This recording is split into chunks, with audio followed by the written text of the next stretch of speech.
ജീവിതത്തിൽ നല്ല സുഹൃത്തുണ്ടാവാൻ ചെയ്യേണ്ട കാര്യങ്ങളെപ്പറ്റി ഇന്ന് നമുക്ക് ചർച്ച ചെയ്യാം. ഒന്നാമത് വേണ്ടത് അപരൻ്റെ അല്ലെങ്കിൽ അയൽപ്പക്കത്തെ കുടുംബനാഥൻ്റെ പേര്, വിലാസം, കുടുംബം, അവിടെയുള്ള അംഗങ്ങളുടെ പേര്, കുടുംബ പശ്ചാത്തലം, കുടുംബത്തിൻ്റെ അത്യാവശ്യങ്ങൾ ഏതൊക്കെയെന്ന് നമ്മൾ മനസ്സിലാക്കി വയ്ക്കണം. രണ്ടാമത്തെ കാര്യം, ജീവിതത്തിലെ സന്തോഷങ്ങളിൽ കുടുംബത്തോടും സ്വമനസാക്ഷിയിൽ ദൈവത്തോടും നന്ദിയുള്ളവരായിരിക്കുക. സമൂഹത്തിനും അതിൽ പങ്കുണ്ടെന്ന് നമ്മൾ എപ്പോഴും ചിന്തിക്കണം. മൂന്നാമത്തെ കാര്യം, ദുഃഖങ്ങളിൽ ആത്മസംയമനം പാലിക്കുകയും സ്വമനസാക്ഷിയിൽ ദൈവത്തോട് ആശ്വാസം തേടുന്നവരാകുകയും വേണം. കടുത്ത മാനസിക വേദനയെങ്കിൽ മാതാപിതാക്കൾ, സഹോദരങ്ങൾ, ജീവിത പങ്കാളി എന്നിവരോട് തുറന്ന് സംസാരിക്കുക. അപ്പോൾ നമുക്ക് ആശ്വാസം ലഭിക്കും. നാലാമത്തെ കാര്യം, എപ്പോഴും പുഞ്ചിരിയോടെ എല്ലാ മനുഷ്യരോടും നമ്മൾ പെരുമാറണം. ഫോർമലായി hello, good morning, good evening എന്നൊക്കെ നമുക്ക് പറയാം. അഞ്ചാമത്തെ കാര്യം, മറ്റുള്ളവർ നമ്മളെ വിമർശിക്കുമ്പോൾ അവർ പറയുന്നത് ക്ഷമയോടെ കേൾക്കുക.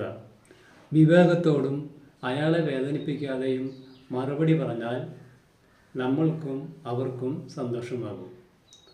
ആറാമത്തെ കാര്യം, മറ്റുള്ളവരുടെ അത്യാവശ്യങ്ങളിൽ നമ്മളാൽ കഴിയുന്ന സഹായം അവർ ആവശ്യപ്പെടാതെ ചെയ്യുന്നത് ഒരു പോസിറ്റീവ് എനർജി നമുക്ക് നൽകുന്നതായിരിക്കും.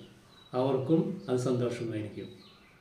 ഏഴാമത്തെ കാര്യം, മറ്റുള്ളവരുടെ പോരായ്മകൾ നാട്ടിലും വീട്ടിലും എപ്പോഴും സംസാരിക്കാതിരുന്നത് വളരെ നല്ലതാണ്. എട്ടാമത്തെ കാര്യം, മുൻവിധിയോടെ മറ്റുള്ളവരോട് പെരുമാറരുത്.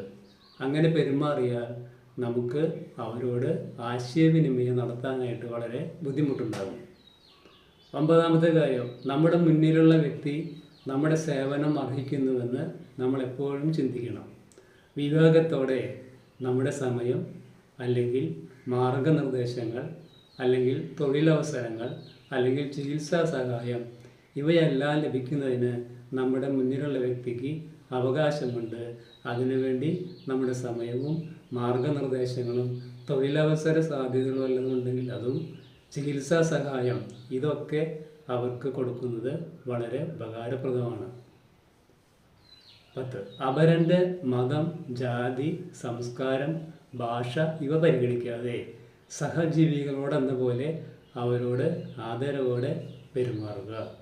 ഇത്രയും കാര്യങ്ങൾ ചെയ്താൽ നമുക്ക് നല്ല സുഹൃത്തുക്കൾ സ്വാഭാവികമായും ഉണ്ടാകുന്നതാണ്.